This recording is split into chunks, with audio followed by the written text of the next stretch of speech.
আসসালামু আলাইকুম ওয়া রাহমাতুল্লাহ। আজকে আমি আপনাদেরকে জানাবো পুরুষ ধ্বংসের কারণ সম্পর্কে।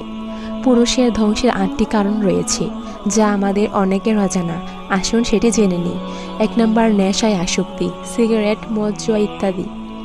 ২ নম্বর, কাঁচা হলুদ ও লাল রঙের কাপড় পরিধান করা। ৩ নম্বর, পুরুষ হয়েও গোল্ড ব্যবহার করা।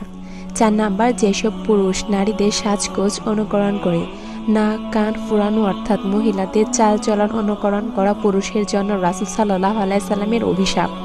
৫ নাম্বার, সিল্কের পোশাক বা রেশম পোশাক পরিধান করা। ৬ নাম্বার, পুরুষের টাকনুর নিচে প্যান্ট পরা হারাম এবং রাসূল সাল্লাল্লাহু আলাইহি সাল্লাম বলেছেন এটা জাহান্নামী পুরুষের লক্ষণ। ৭ নাম্বার, ইচ্ছাকৃতভাবে জামাতে সালাত আদায় না করা এবং ফরজ সালাতে আদায়ে অলসতা করা, কেননা যে ইচ্ছাকৃতভাবে সালাত ছেড়ে দিল সে কাফেরের অন্তর্ভুক্ত হলো। ৮ নাম্বার, দৃষ্টি সংযত রাখতে না পারা, যেমন গান বাজনা শোনা, মিউজিকের সাথে লিপ্ত থাকা। নিশ্চয়ই কান, চোখ ও অন্তঃকরণ এদের প্রত্যেকটির হিসাব দিতে হবে। আজকের ভিডিও এই পর্যন্তই।